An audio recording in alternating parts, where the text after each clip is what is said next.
देश भर में अछूतों के लिए कुएं और मंदिर खुलने लगे। हरिजनों के लिए अन्य मंदिर खुलवाने के लिए कांग्रेस ने एक कमेटी बनाई। काका जी ने अपने घर में एक हरिजन को नौकर रखा और उसके हाथ से भोजन ग्रहण करने लगे।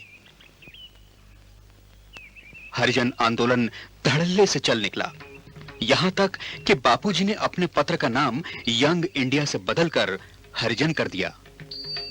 सन 1930 में बापू ने नमक आंदोलन छेड़ा, जो अपने समय का सबसे महत्वपूर्ण आंदोलन था।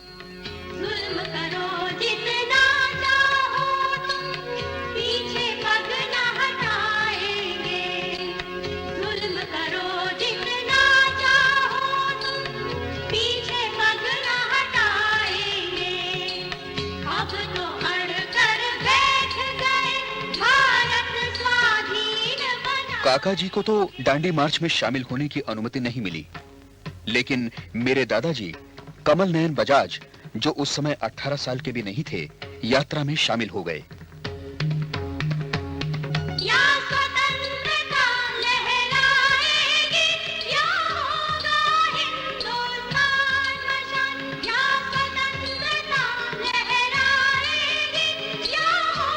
काका जी बंबई के विले पार्ले में स्वयं सेवकों को तैयार कर रहे थे।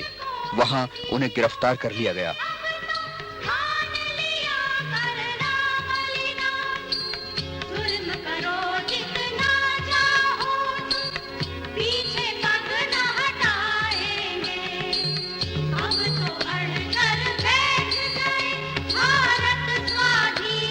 नमक सत्याग्रह सफल रहा।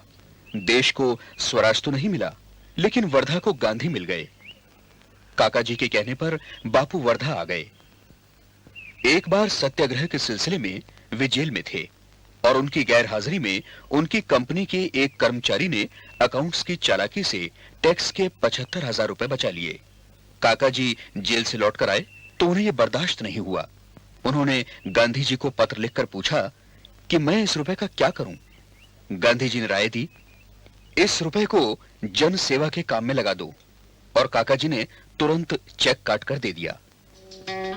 काका जी नारी शिक्षा के नए नए केंद्र खोल रहे थे। हिंदी की सेवा के लिए हर किस्म का प्रयास कर रहे थे। खादी के प्रचार, गरीबों की सेवा और समाज सुधार के लिए दूर दूर के इलाकों की यात्राएं कर रहे थे। फिर भी घर से उनका नाता पूरी तरह बरकरार था। पति पत्नी अलग अलग सेवा क्षेत्रों में कार्य करते हुए भी मन से साथ साथ चल रहे थे। पत्रों ने उन्हें एक दूसरे से पूरी तरह जोड़ रखा था। तुम्हें मैंने जान या अनजान में बहुत दुख पहुंचाया है, परंतु उसका क्या उपाय। तुम्हारा अगर विश्वास हो तो मैं लिखता हूं कि मेरा तुम पर प्रेम, श्रद्धा, भक्ति तीनों का मिश्रण है। आपको नर मानूं या नारायण, यही मेरी समझ में नहीं आ रहा है। तुम्हारी व इतर बहनों की 2 बार थोड़े समय की गिरफ्तारी की बात जानकर विनोद मालूम हुआ। अगर स्त्रियों को गिरफ्तार करना शुरू हो जाएगा तो तुम्हारा नंबर जल्दी आ जाएगा। मैं तो आपको योग भ्रष्ट योगी ही मानती चली आ रही हूँ। आपके ही पीछे दुनिया का वैभव देखा। कमल नयन बजाज ने अपनी एक पुस्तक में लिखा है, एक बार पूना से हम लोग सिंहगढ़ घूमने गए। एक पेड़ के नीचे बैठे बैठे पिताजी ने एक नया खेल शुरू किया और उसके नियम भी बना दिए। वहां उपस्थित लोग अपनी बारी आने पर वहां बैठे किसी भी व्यक्ति से अपनी तुलना करें और ये बताएं कि वे किन बातों में उससे श्रेष्ठ हैं। जो सबसे अच्छी तरह बताएगा उसे इनाम दिया जाएगा।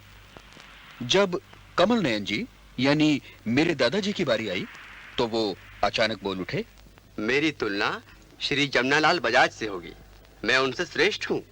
काका जी थोड़ा चौंके, फिर मुस्कुराकर बोले, साबित कर पाओगे?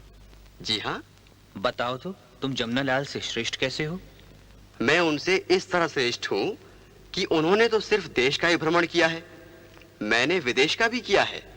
और मुकाबले में मैं उनसे तेज दौड़ सकता हूँ। और अब उनके पिता से मेरे पिता श्रेष्ठ हैं।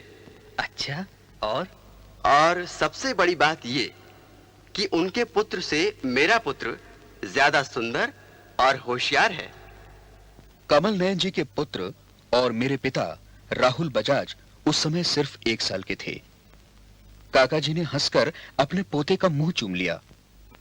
सन 1938 जयपुर और सीकर के राज्य आपस में झगड़ते रहते थे। इन झगड़ों के पीछे अंग्रेजों का हाथ था। जयपुर अंग्रेजों की रीजेंसी में था और सीकर उसके तहत मात्र एक ठिकाना। इस आपसी झगड़े को निपटाने के लिए जयपुर और सीकर दोनों की तरफ से काका जी के पास अनेक संदेश आए। काका जी ने सीकर जाकर जयपुर और सीकर के राजाओं में सुलह करवा दी। काका जी ने जयपुर में प्रजामंडल की स्थापना की थी और वे इसके अध्यक्ष थे। उनका विश्वास था कि देशी राज्यों की प्रजा को शासकों के जुल्मों से बचाने की जरूरत है। गोरे पुलिस अधिकारियों ने उनके जयपुर प्रवेश पर भी रोक लगा दी। ये एक चुनौती थी। उन्होंने इसे स्वीकार किया।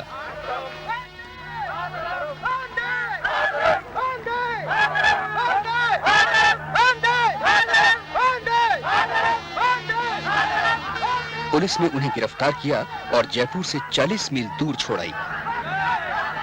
इस जद्दोजहद में काका जी को चोटें भी आईं, पर वे अपनी जिद पर अड़े रहे। अंत में हारकर उन्हें जयपुर स्टेट में कर्णावतों के बाग में नजरबंद कर दिया गया। काका जी के प्रयासों से जयपुर राज्य और प्रजामंडल में समझौता हो गया।